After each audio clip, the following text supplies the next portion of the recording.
8:03 de la mañana, estamos de regreso en Altavoz, en Vital, Radio Vital 91.1 FM de tu dial.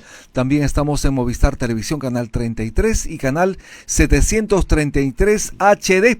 Nos acompaña Aurelio Pastor Quesada, él es un joven escritor. ¿Cómo estás? Muy buenos días, bienvenido a Altavoz en Vital. ¿Cómo estás? Muy bien, feliz de estar aquí y poder conversar. ¿Hace cuánto tiempo llegaste? Porque sé que estás estudiando en Navarra, en España, estudias Derecho. Estudio Derecho, sí, llegué el 1 de julio, estoy aquí. ¿Cómo has encontrado el país? Bien, bueno, con un tráfico alucinante. El de siempre, ¿no? Cuando crees que no puede empeorar, sin embargo, parece que está, sí. Pero bien, siempre es una alegría poder venir al Perú y ver a mi familia, a mis amigos, ¿no? Es importantísimo, estás estudiando Derecho, pero tú has estudiado antes en Lima. ¿En qué universidad estudiaste? Bueno, yo entré a Derecho a la Universidad Católica. Uh-huh. Estuve ahí los primeros 2 años en Estudios Generales Letras. En la Católica tienen ese sistema donde tienes que pasar 2 años. Perfecto. Generales y luego la carrera. Estuve ahí 2 años y luego me fui a España a estudiar Derecho. Sí. Pero la novedad de Aurelio Pastor Quesada es este libro que tengo en mis manos, recientemente presentado, El Juicio de la Memoria, por Aurelio Pastor Quesada, editorial Mesa Redonda. ¿De qué habla este libro? El libro trata o desarrolla, es un conjunto de cuentos que... Son cuentos, sí. Que desarrolla eventos o que tienen elementos o rasgos de la historia del siglo XX. Ajá. Yo siempre digo que tuve la segunda oportunidad de volver a estudiar algunos eventos del siglo XX. A veces nos lo enseñan en el colegio a una edad muy temprana, cuando el interés no es tan intenso y cuando no entendemos las cosas con tanta profundidad tal vez. Y es precisamente en Estudios Generales Letras donde vuelvo a encontrar estas historias y veo en ellas además un tremendo potencial de ser contadas de manera divertida y más entretenida, y que a mí me hubiera encantado poder leer así cuando recién estudié la historia mundial del siglo XX. Si bien es cierto que tú estudias Derecho, quieres ser abogado, sí, obviamente, pero tienes una vena de escritor, de literato, va por allí el asunto. Bueno, están de alguna manera hermanadas, son letras al fin y al cabo, ¿no? Humanidades, ¿no? Bueno, sí. Pero imagino que tienes la intención también de seguir escribiendo a la par de tu carrera. ¿Tienes en planes a corto, mediano plazo otros textos también, otros libros? Sí, tengo... Bueno, corto plazo no, porque tengo, digamos, el derecho es lo principal en mi vida, pero en la medida en la que pueda desarrollarlo con el tiempo que tengo, sí tengo planes de publicar una novela en los siguientes años, y el tiempo que me demore. La presentación de este libro, El Juicio de la Memoria, ¿cuándo fue? Fue el sábado 19 de julio, el pasado sábado. Ajá. En la Feria del Libro de Lima. Estuvimos ahí reunidos, la pasé muy bien, es una experiencia increíble poder publicar un libro y tu poder primera vez además. La primera vez, y nada le gusta más a un escritor que hablar sobre lo que escribe. Exacto. Sí. ¿Quiénes son tus autores preferidos en el Perú? Bueno, yo siempre digo que tengo...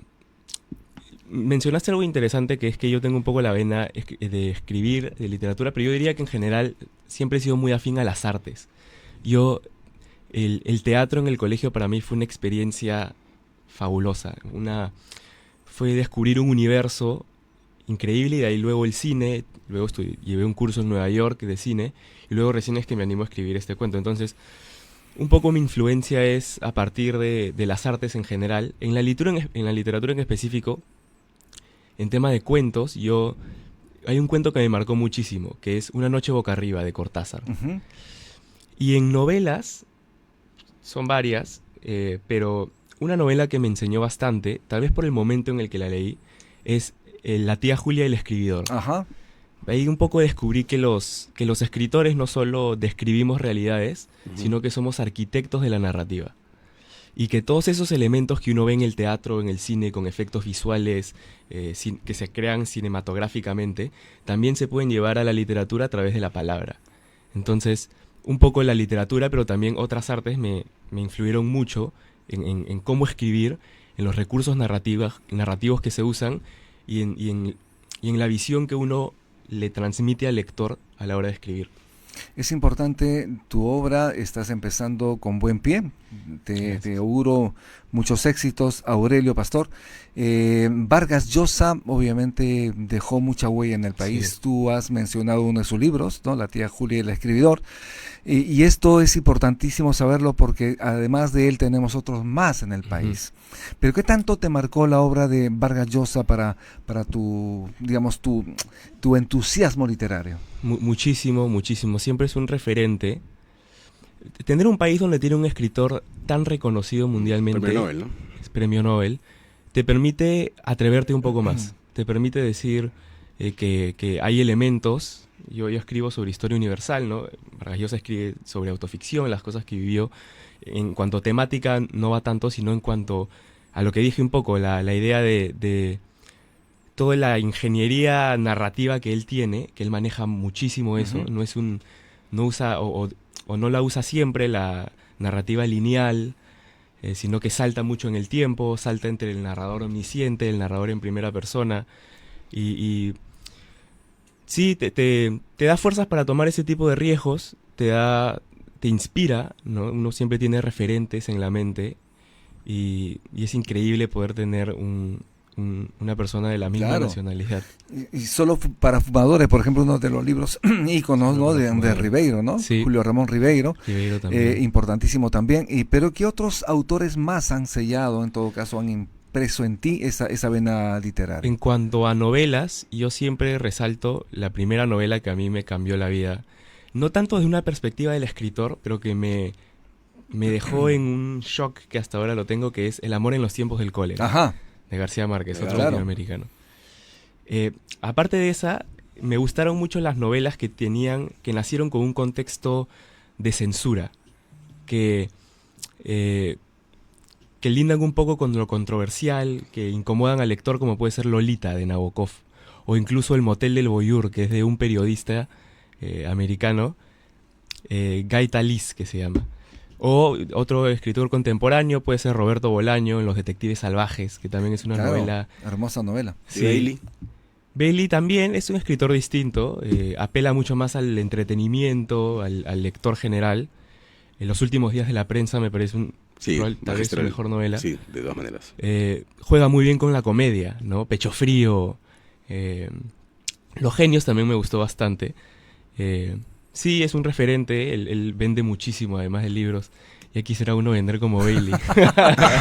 Bueno, pues has dado el primer paso, lo has presentado en la Feria del Libro, que es importantísimo. ¿Cómo has visto esta edición de la Feria del Libro? Porque me imagino que no solo ha sido la presentación, estás asistiendo, me imagino, más a menudo. Sí, he ido seguido, estuve en Radio Nacional el domingo. Es increíble, ¿no? La feria siempre es un ambiente para las personas que somos muy afín al arte.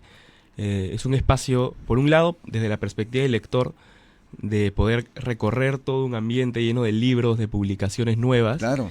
Y de la perspectiva del escritor es una plataforma para poder exponernos, ¿no? Es difícil a veces, digamos, empezar siendo un escritor, sobre todo cuando eres un escritor joven, convencer a las personas de que se animen a leer tu libro. Entonces, la feria es eso, es una oportunidad para poder presentarse, para poder conocer a personas, hablarles un poco sobre el libro y animarlas a leerlo. Eso es importantísimo. ¿Qué te dicen en España cuando señalas que eres peruano? No, nos tratan bastante bien, tienen una relación muy, muy amable con todos los latinoamericanos. Los españoles tenemos un vínculo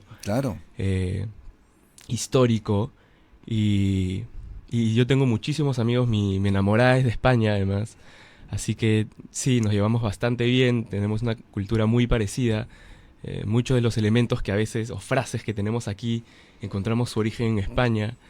Yo la paso bastante bien. Es un país bastante amable que me ha recibido muy bien y que así lo hace con los latinoamericanos. Seguramente te preguntan, ¿y hablas quechua? Seguramente no.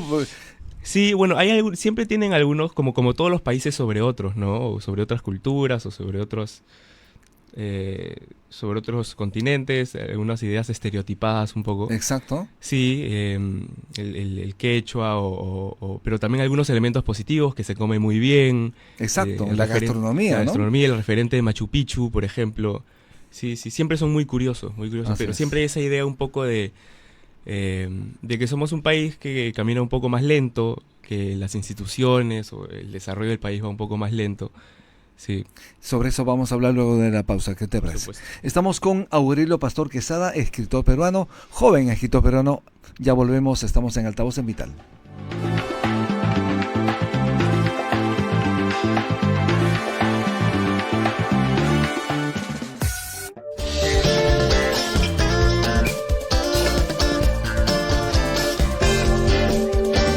Estás en Vital TV. Ya volvemos.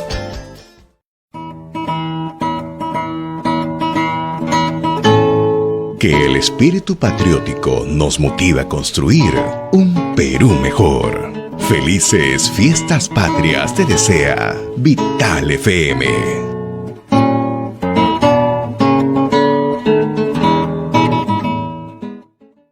La radio nació hace 100 años para sonar lejos, para ser íntima y ser fiel, para ser musical y publicitaria, para ser informativa y humorística. La radio es servicial, es masiva y popular, es matinal, diurna y nocturna. La radio está en casa, en el auto y en el teléfono. Está en todas partes, todo el día, todos los días. En la Cámara Peruana de Radio y Televisión celebramos este 2025 los 100 años de la radio en el Perú. Hay un lugar en el mundo que lo tiene todo. Tesoros conocidos y otros por conocer. Desde los majestuosos Andes, la cálida costa, hasta la exuberante selva amazónica. Nuestro país tiene un sinfín de riquezas únicas llenas de tradición, innovación e ingenio que nos enorgullece. Y un banquete de sabores que nos alegra el corazón. Te invitamos a un viaje donde exploraremos tesoros que quizás aún no conocías y que esperan a ser descubiertos por ti. Perú, país de dones infinitos.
Y 16 de la mañana, estamos de vuelta en Altavoz. Estamos de lunes a viernes a las 7 en punto en Radio Vital 91.1 FM de tu dial. También estamos en Movistar Televisión, canal 33 y canal 733 HD.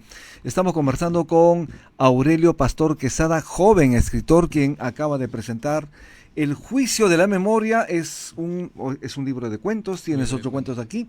Aurelio Pastor Quesada, de Mesa Redonda, editorial Mesa Redonda. Aurelio, es importante hablar también de política. Vienes de España. ¿Cómo has encontrado nuestro país en términos políticos? Como sabes, está en ciernes una campaña electoral, 2026, año 2026, año clave. ¿Cómo nos estás viendo tú? Bueno, con mucho movimiento, con mucha convulsión, con crisis institucionales, que es un poco, yo nací en 2001, es un poco la historia que he visto al menos desde 2015, ¿no? Desde la época que Pedro Pablo Kuczynski ganó la presidencia. Es triste, pero siempre en cada elección es un momento de esperanza también para los jóvenes, sobre todo si vivimos afuera, queremos ver cómo va la situación en el país, con motivación para ver si regresamos. Con esperanza y con entusiasmo, ¿no? Sí, tenemos que ver así de esa manera. Sí. Pero la política, ¿por qué, digamos, tiene un cierto nivel de desencanto entre los jóvenes? Porque no es solamente en el Perú, es a nivel mundial. Bueno, pero esas son corrientes momentáneas, yo creo, ¿no? Siempre se generan corrientes culturales que se ponen de moda un momento y después se genera una contracultura, se pone de moda de nuevo lo mismo pasa con las ideologías, ¿no? A veces el conservadurismo pega más fuerte, luego el progresismo, y creo que esos son corrientes, no diría que es algo fijo del siglo XXI, que ahora los jóvenes odian la política, y además también un poco el advenimiento de algunos personajes un poco que vienen fuera del escenario político, ¿no? Lo vimos en Estados Unidos, claro, con Trump, en Argentina, con Milei. Sí, es algo que sucede, pero es una tendencia, no creo que sea algo que vaya a quedarse. Definitivamente. Y algo importante, como lo hemos estado reiterando aquí en el programa, la necesidad de que las personas puedan estudiar a sus candidatos. Uh-huh. Esta vez vamos a tener 43 candidatos, si es que hay alianzas, es posible que baje un poquito. Sin embargo, el número de candidatos es elevado, sí, para un país que lamentablemente no lee como debería leer, que no se preocupen en saber quiénes son los candidatos que van a dirigir al país. Ahí hay un bache, un serio problema. ¿Cómo ahondar, cómo abonar para que las personas efectivamente se preocupen en saber por quién van a votar? Sí, bueno, son 43 candidatos, pero los 43 candidatos tal vez no se conocen, ¿no? Es decir, se conocen un poco los candidatos de siempre. Te lo digo yo desde mi perspectiva de... Soy joven, no es que esté todo el día metido en la prensa. Exacto. Pero tengo una perspectiva más o menos neutral, objetiva de cómo se mueve el panorama. Uh-huh. 43, asumo que entiendo yo, tal vez me equivoco, que el mensaje de 43 candidatos políticos es un poco a raíz de que Pedro Castillo, tal vez un político no tan preparado, logró llegar a la presidencia, y eso emite un mensaje que cualquiera puede ser presidente. Que cualquiera puede ser presidente, que yo creo que debería ser el mensaje al revés, ¿no? De ahora más que nunca, no cualquiera debería ser presidente, ¿no? Claro, la valla debería ser mayor, ¿no? Debería ser mayor. Las exigencias deberían ser mayores. Sí, pero a veces la política parece volverse algo personal, que no lo es, ¿no? La política es todo menos algo personal, no es un viaje individual, ¿no? Exacto. Pero, sí. ¿Cuáles son los puntos en común en los cuales los peruanos deberíamos ponernos de acuerdo? Uh-huh. Vitales, necesarios para poder salir del estancamiento, mejorar obviamente la producción económica en el país, ¿no? Generar empleo y otros más.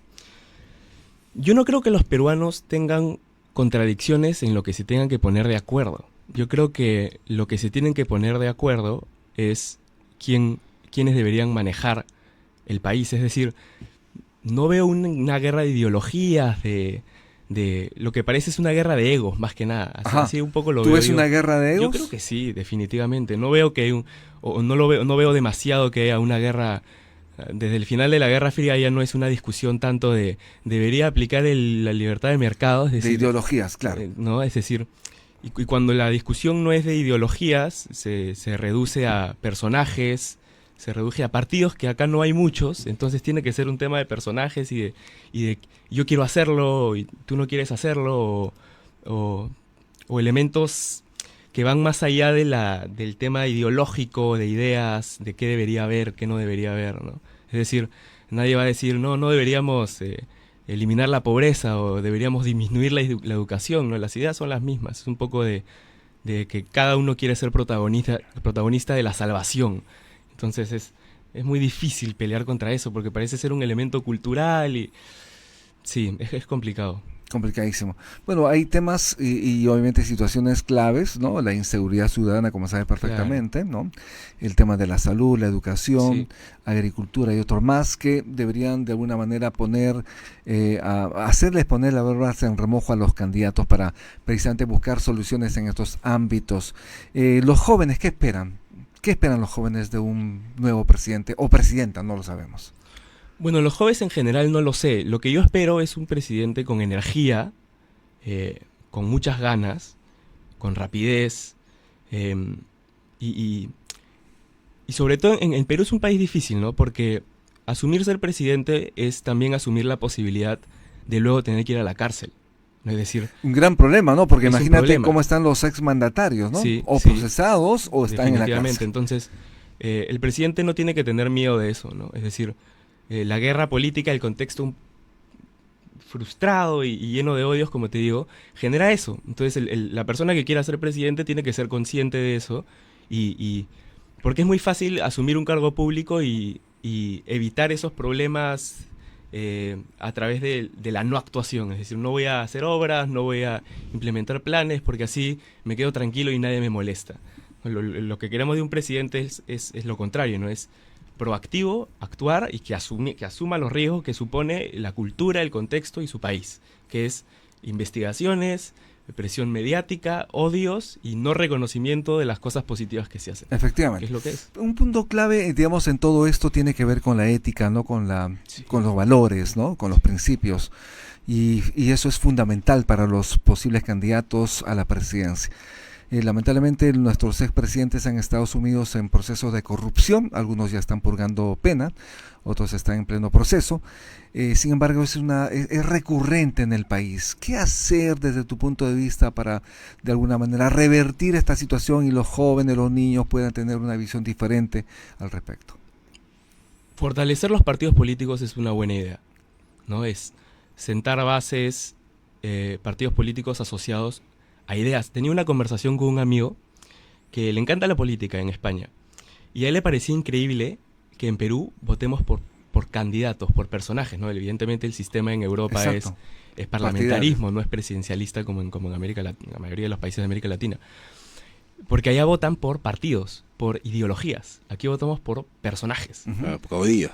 Exacto. Entonces, tiene un elemento de sistema, sí, pero también tiene un elemento de cultura, de tradición, fortalecer partidos políticos más que nunca y volver a discusiones ideológicas, de metodologías, y dejar de hablar de personas, ¿no? Dejar de hablar de ¿por quién vas a votar tú? Yo voto por...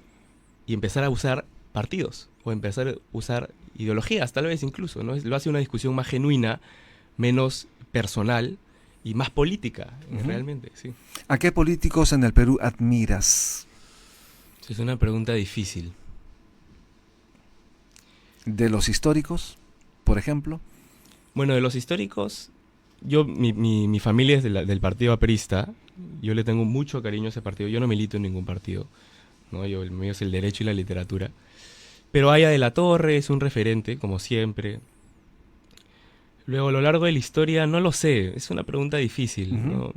No me animaría a señalar uno. No es fácil, ¿no? Ser presidente y generar el cariño de todas las personas, ¿no? Siempre hay odios, y cualquier opinión, además, genera odios también. ¿No? La persona que decide incurrir en política, sin haber hecho nada, creo yo, automáticamente se gana odios, sin haber hecho nada. Es decir, por ejemplo, si usted, por ejemplo, mañana decide, yo quiero ser candidato al Congreso o a la presidencia, automáticamente tiene una serie de odiadores. Yo digo, ¿por qué pasa eso? No lo sé. Mira, te cuento lo siguiente, que hace poco un streamer entrevistó a César Acuña, como sabe perfectamente, tiene universidades, se jacta de ser matemático, de haber fundado academias, instituciones educativas, pero le hace una pregunta elemental: ¿cuánto es 7 por 8? Y no sabía responder. Sí. O sea, ¿qué mensaje, digamos, estamos dando a la juventud respecto a nuestros políticos, a las personas que toman decisiones? Porque además es gobernador regional. Estamos hablando de la región La Libertad. O sea, ¿cuál es ese mensaje que está dando un político que ni siquiera sabe responder qué es un 7 por 8? Yo eso lo tomaría con pinzas, realmente, porque así como hay opiniones que tienen las personas, o más bien dicho, porque una persona esté errada sobre algo, no creo que eso significa que esté equivocada sobre otras cosas, ¿no? Es decir, es verdad, es una pregunta bastante básica, pero no deja de ser verdad que debe tener una capacidad de gestión bastante positiva, ¿no? Es decir, ha construido universidades, ha fundado un partido, ¿no? Tiene injerencia en el gobierno, nombra a ministros, etc. Sí, bueno, pero me refiero a que desde la perspectiva de las cosas que ha logrado en la vida, ha logrado cosas importantes. Eso es innegable, creo yo. Así se lo veo un poco yo. Entonces, así como no a veces enfatizamos tanto en el reconocimiento de las cosas que puede haber hecho, tampoco creo que sea una oportunidad para aplastar a las personas por un error tan básico que puede tener origen en distintas cosas, ¿no? Otra cosa es verdad que a veces parece ser algo frecuente, ¿no? Eso es un tema distinto, pero en general no creo que sea oportunidad para tratar de avalanchar a las personas porque cometen o porque olvidan algo elemental, ¿no? Eso creo que está muy conectado con la idea que hablaba antes de evitar los egos, los odios. Cometió un error, es terrible, debería tener un poco de más conciencia. Hemos cuidado con quién se entrevista, pero ya está, ¿no? Es decir, tampoco se trata de hundir a los personajes y Aurelio, aprovechar esos errores. Muchísimas gracias por estar en Altavoz. ¿Dónde pueden encontrar el libro que acabas de presentar? Este libro de cuentos, El juicio de la memoria, de Aurelio Pastor Quesada. El juicio de la memoria está disponible en Crisol, en El Virrey, en Sur, y siempre lo pueden conseguir además en línea a través de las páginas de las propias librerías. Perfecto. Y ahora en la Feria del Libro de Lima, en el stand 97 de Mesa Redonda, que es la editorial. Perfecto. Muchísimas gracias. Estuvimos con Aurelio Pastor Quesada. Gracias por estar aquí nuevamente. Muy amable. Gracias por la invitación. Haremos una pausa y regresamos.